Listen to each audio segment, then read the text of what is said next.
నా గురించి తెలిసిన వారికి ఇప్పుడు నేను చెప్పబోయే మాట విన్నాక కొంచెం ఆశ్చర్యమేయచ్చు. అయ్యో పాప ఇంత అమాయకుడు ఏంటి అని కూడా మీరు అనవచ్చు. ఏంటి ఇంతకది?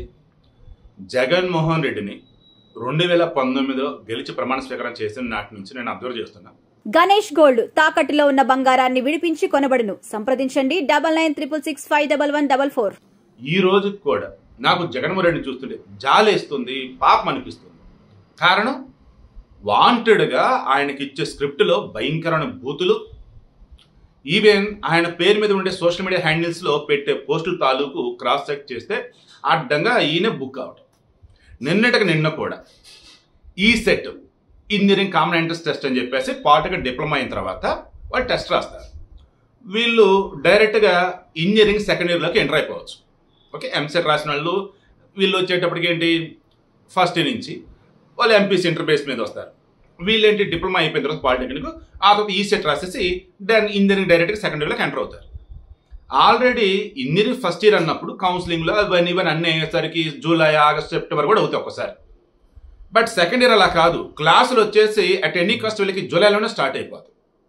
సో దీనికి సంబంధించి పప్పు నిద్ర మేలుకో అంటూ లోకేష్ను ఉద్దేశించి జగన్ సోషల్ మీడియా హ్యాండిల్ ఏదైతే ఉందో అందులో పెట్టినటువంటి కంటెంట్ చూడగానే దేవుడా ఎవర్రా వీళ్ళు, అసలు బుర్రా బుద్ధి ఉండదా, ఇంత అడ్డంగా బుక్ చేస్తాంటారు బాబు జగన్ అనిపిస్తా ఉంది.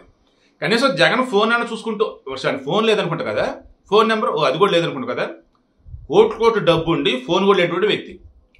మరి సోషల్ మీడియాలో జరిగేవన్నీ ఎవరు చెప్తారు ఏంటంటే ఎవరో చెవును వదాలి, అలాగే ఉంది ఇప్పుడు.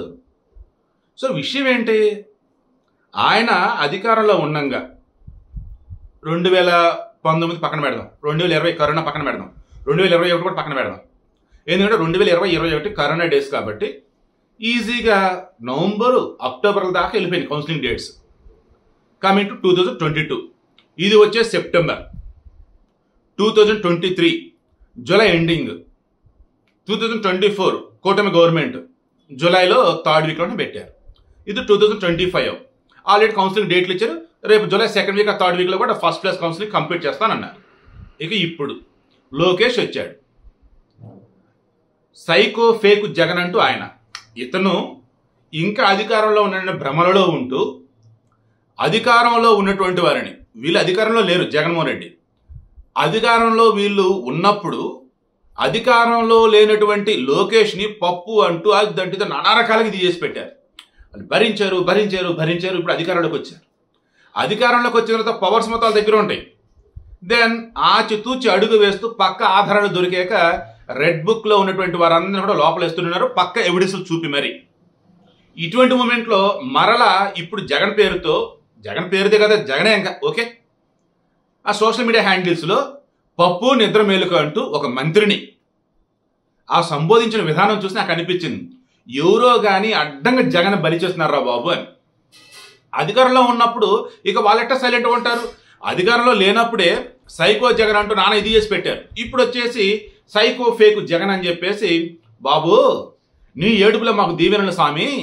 ఏంది, మేము కౌన్సిలింగ్ సంబంధించి లాస్ట్ ఇయర్ ఏం చేస్తున్నాం, ఈ సంవత్సరం వచ్చేసి మేము ఇచ్చిన డేట్లు ఏంటి చూసుకో నువ్వే అని 2020 దగ్గర నుంచి డేటా మొత్తం పెట్టాడు లోకేష్. అయితే ఈ విషయంలో లోకేష్ టీం నేను మెచ్చుకుంటా, చాలా ప్రాక్టికల్గా ఉంటారు వాళ్ళు, దగ్గర డేటా కూడా యాక్యురేట్గా ఉంటుంది అనమాట. డేటా 2020లో ఎప్పుడు పెట్టినారు, 2021లో ఎప్పుడు పెట్టారు కౌన్సిలింగ్, 2022లో ఎప్పుడు, 2023లో ఎప్పుడు, 2024 ఎప్పుడు, 2025లో ఎప్పుడు, మొత్తం పెట్టేసినాయి. ఇంకా ఏం యాక్షన్ చేసుకుంటూ వచ్చారు, మీ బతుకంతా కూడా అబద్ధాలతో ఇదైపోయింది, విద్యా వ్యవస్థను అస్తవ్యస్తం చేసి సర్వనాశం చేసింది నువ్వురా బాబు.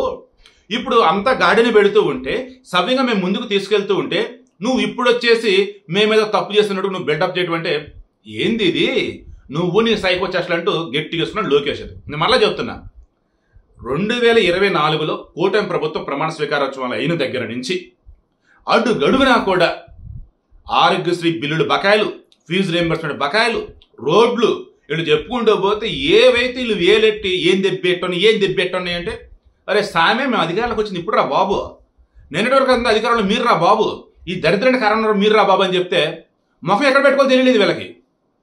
కొంచెం ఆలోచించాలి కదా. ఆరోగ్యశ్రీ బకాయిలు మొత్తం ఎప్పుడు జగన్మోహన్ రెడ్డి హయాంలో లేవు, ఫీజు రీయింబర్స్మెంట్ బకాయిలు ఎప్పుడు జగన్మోహన్ రెడ్డి హయాంలో లేవు, అధ్వానంగా రోడ్లు జగన్మోహన్ రెడ్డి హయాంలో పుణ్యం. ఇలా చెప్పుకుంటూ పోతే ఎన్ని ఉన్నాయి. అరే బాబు, అసలు అన్నిటికంటే దారుణమైన విషయం ఆ వెలుగొండ ప్రాజెక్ట్ అనుకుంటా. జగన్మోహన్ రెడ్డి హయాంలో ప్రారంభోత్సవం కూడా అయిపోయింది, చేసేస్తారు వాళ్ళు. తీరా మొన్న బడ్జెట్ అప్పుడు టీడీపీ గవర్నమెంట్ తప్ప కూటమి గవర్నమెంట్ వాళ్ళు బడ్జెట్ అలొకేట్ చేస్తున్నారన్నమాట వెలుగొండ ప్రాజెక్టుకి సంబంధించి. దెన్ వైసీపీ ఎమ్మెల్యే లేచి ఇదేంటి ఇంత తక్కువ చేశారు, ప్రాజెక్ట్ కంప్లీట్ అవ్వాలంటే అలా, దీంతో అవ్వదు కదా అన్నాడు. టీడీపీని కేసుకున్నారు. ప్రారంభోత్సవం కూడా అయిపోయింది కదా బాబు మీ జగన్మోహన్ రెడ్డి హయాంలో. మళ్ళీ ఇంకా డబ్బులు ఏంటి, మేమైతే కేటాయించున్నాంలే, కొన్ని రిపేర్ పనులు ఉంటేనో ఏదైనా ఉంటేనో, మీరు అది కంప్లీట్ చేశారు కదా, మీ దృష్టిలో వచ్చేసి డబ్బులు కేటాయించకూడదు కదా, ఆ చిన్న లాజిక్ కట్ట మీసో అని చెప్పేసి వాళ్ళు అన్నారు. మొహం ఎక్కడ పెట్టుకోవాలి తెలియదు వాళ్ళకైతే. సో ఇలా ఉన్నాయండి, చాలా ఉన్నాయండి. కంప్లీట్ కానీ వాటిని కంప్లీట్ అయినట్టు ప్రారంభోత్సవాలు చేస్తారు, శంకుస్థాపన చేసినట్టు మళ్ళీ శంకుస్థాపన చేస్తారు.